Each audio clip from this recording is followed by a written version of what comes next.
Jail गले corporator Amresh जेना ओरफ बाइया। नाबालिका दुष्कर्म मामलें बीजेडी कॉर्पोरेटर अमरेश जेना जेल जाइछंती। कोर्टे जामिन नामंजूर पर अमरेश को पुलिस झारपड़ा जेल पठाई देइछि। अमरेश जेना को आज बालेश्वर नीलगिरी अंचल गिरफ्त कर भुवनेश्वर आनिथिला पुलिस। कैपिटल हॉस्पिटल स्वास्थ्य परीक्षा पर कोर्ट चालाण करा जाइथिला एवं कोर्टे जामिन नामंजूर पर तांकु जेल पठाई दिया जाइछि। विवाहर प्रतिश्रुति दे दुष्कर्म करने एवं गर्भ नष्ट करने भली संगीन मामला आनिथिले जणे नाबालिका। पीड़िता बयान डिजिटल एविडेंस एवं प्रमाण को आधार कर अमरेश को हाथ में हाथकड़ी पकाई पुलिस। तेबे जेल जिबा पूर्वर अमरेश जेना कहिसेंती अर्चना नाग मते फसाई देइछंती एवं अमरेश को पत्नी कहिसेंती जे अरेस्ट हेबा एक राजनैतिक षडयंत्र। गत 23/7/25 रे जनेक इनफॉर्मेंट का अभियोग उपरे हमर लक्ष्मी सागर पुलिस स्टेशन केस नंबर 394/25 से under section 64 subsection 2M 89 296 351 2 BNS और 6 पोक्सो एक्ट रे गोटे केस रजिस्ट्रेशन होता है तार तदंत जारी रही ताकू आम लेडी सब इन्स्पेक्टर तार तदंत करुले। सो से तदंत समय विभिन्न तथ्य प्रमाण को भित्ति करके प्रथमे एथरे मुख्य अभियुक्त जहाँ को नामित करिसेंती इनफॉर्मेंट एफआईआर से अमरेश जेना तांकर सहयोगी मानू गला काली अरेस्ट कराई 5 जन को एवं से कोर्ट तदंत पर से कोर्ट फॉरवर्ड कराई। से क्रम आज तांकर मुख्य अभियुक्त अमरेश जेना को एप्रिहेंड कराई बालेश्वर एवं आज सब फॉर्मालिटीज कर सारा पर कोर्ट चालान करा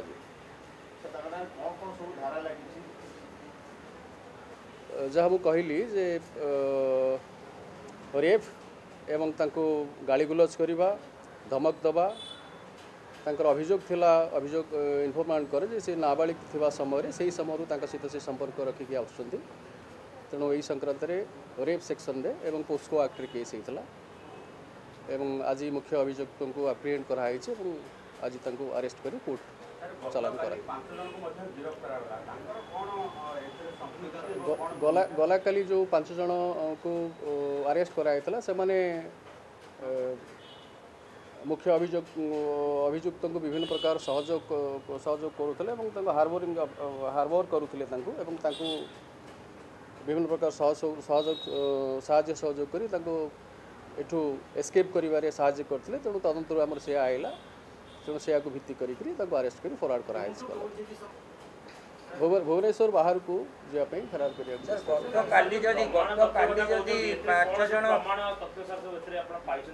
नहीं आम पाखे यथेष्ट तदंत बेले यथेष्ट प्रमाण तथ्य अच्छी जो मैंने 5 जन को गलाकाली फॉरवर्ड कराई से फॉरवर्ड करने एवं आज मुख्य अभियुक्त को अरेस्ट करने यथेष्ट तथ्य प्रमाण आम पाखे अच्छी।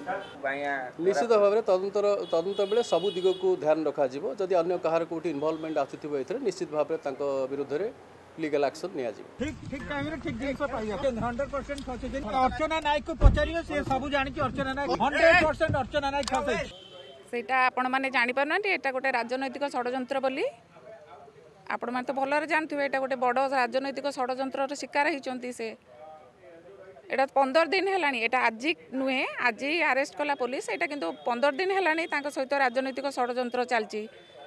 दीर्घ 24 वर्ष है बीजेडी ये राजनीति से करुँच सहित केते प्रकार ये घटना घटी सारा एटा तो एटा पूरा गंध बाहरी होटा राजनैतिक षडयंत्र शिकार होती ये कर समय आसला आपण मैंने जानवे एफआईआर देती मुझे इतिश प्रधान ना जो वीडियो भाइराल होता फोटो भाइराल तार किसी से कर पुलिस अर्चना नायक विषय भी दिखाई काउंटर केस तार भी किसी ये नाला सी धमक देता मुझे देखने भी बोली तार आज परिणाम आम भोगुचु से आमर पूर्ण विश्वास अच्छी आमर न्याय उपरे कोर्ट उपरे पूर्ण विश्वास अच्छी दिने सत्यतार पर्दा फाश हम आपण मैंने पुणी मीडिया को डाकिकी से सत्यता आपण मैंने ही प्रकाश करेंगे ना किए करें जानू से आपण मैंने दिन आमको डाक आउ थे पचारे पुलिस इन्वेस्टिगेशन कर कोर्ट उपर आम पूर्ण विश्वास अच्छी सत्यता दिने प्रकाश पाइब पुणी आम पुणी आपण मैंने एकाठी हे आउ थे आमको डाकिकी प्रेस मीट करेंगे।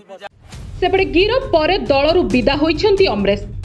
बीजेडी कॉर्पोरेटर अमरेश जेना को दलरू निलंबन करिसेंती बीजेडी सुप्रीमो नवीन पट्टनायक। अमरेश को गिरफ प्रसंग में बीजेडी नेता अशोक पंडा कहिसेंती आईन ता बाटरे जीव बोली बीजेडी सुप्रीमो सबुबेले कहि आसिछंती। अमरेश गिरफ हेबा परे तांकु दल निलंबन करिछि।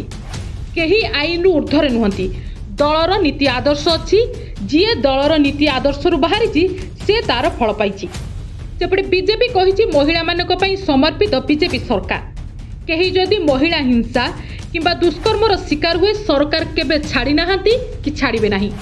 राज्य सरकार दोषी प्रति कठोर मनोभाव प्रदर्शन करुछंती। से जे केही होई न काहेकि प्रत्येक दोषी प्रति कड़ा आभिमुख्य अपना जाउछि।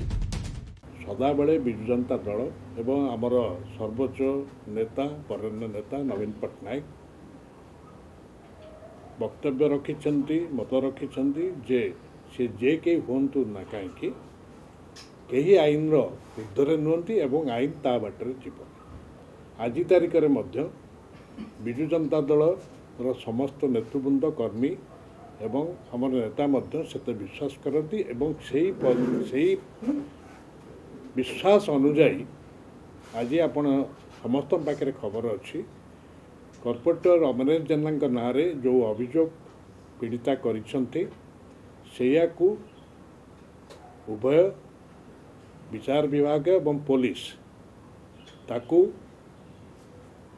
जो कहती दृष्टि को लेकरी सी जेना को गिरफ करा जाइछि एवं ता सहित तत्क्षणात विजु जनता दल सभापति को निर्देश मुताबक श्री अमरेश जेना को दलरू निलंबित करा जाइछि। मु खाली एइटी टिके कहिदउ चाहे किछि दिन तले जड़े सरकारी कर्मचारी माड़ घटना जहाँ ना अभियोग आसला तांको दलरू बा अरेस्ट करने प्रसंग को लेकर शासन क्षमता दल केते दिन समय नेले से विषय आपण मैंने विचार कर ये कॉर्पोरेटर गिरफ हेले एवं तत्क्षणात सी निलंबित है। यही घटना मु खाली एठी मध्य कहीदेवाक चाहे आम 2 दिन तले जिला सभापति उपरे मु मोर वक्तव्य स्पष्ट करते किछि दिन तले सौम्या सिंह घटना एवं बड़ंगा केस रे विजु जनता दल राजरास्ता गोलाई दाबी करथिला जहाँ थिला से जो स्टैंड आज मध्य ए केस रे रही आम बात विचार करना बात विचार कर महिला सुरक्षा को कहली आपन को किसी समय तले सर्वोच्च प्राथमिकता आम दे आसीचु एवं ए क्षेत्र में कौन सी विलंब होना आज गिरफ है सकाଳେ कॉर्पोरेटर सी जेना एवं तत्क्षणात निलंबन आदेश है। सरकार महिला मानंको पई समर्पित सरकार। केही जदि महिला हिंसा किंबा दुष्कर्म रे संपृक्त हुए से जेते बड़ व्यक्ति होना कहीं जेते प्रभावशाली हो कि नहीं सरकार कहा को छाड़ी नाहंती कि भविष्य में छाड़ीबार संभावना मध्य नहीं। तदंत करी गिरफ करी उचित जगार रखिबार दायित्व सरकार दृष्टांतमूलक केमती कार्यानुष्ठान ता विरुद्ध हम से दृष्टि प्रयासरत अच्छा एवं गत 2-4 दिन भीतर घटना देखला पर लगुच विजु जनता दल एवं कांग्रेस दल भितर बोधुए महिला दुष्कर्म करने कंपिटिशन आरंभ हो जाए। किछि दिन पूर्व आम देखिलु छात्र कांग्रेस सभापति जड़े युवती की निशा देकर कुप्रकार भाव में दुष्कर्म कले एवं आज से जेल भितर अच्छा एवं विजु जनता दल जड़े वरिष्ठ नेता कॉर्पोरेटर से मध्य कुप्रकार महिला को दुष्कर्म करी आज जेल को गले ए कथा मध्य उड़ीसावासी देखुचंती। जातक बोध हुए से अच्छी कारण कांग्रेस सरकार थिला बेले आम देखिचु सरकारी प्रायोजित महिला दुष्कर्म अनेक घटना घटी से समान घटना मध्य बिजु जनता दलर 24 वर्षर सरकार भितर घटी सरकार मोहन माझी नेतृत्व में चलुवा सरकार कठोरतार सहित जी भी दोषी ताकू दंड दौरान आपण आगुरी देखुवे एबे देखुवे जी भी जो प्रकार क्राइम करू तत्क्षणात मुख्यमंत्री हस्तक्षेप निर्देश रोचे एवं ताकू दंड विधान हो आरेस्ट होती ये तत्क्षणात पदक्षेप निया तेणु जी दोषी थी दंड पाइब। देखो सरकार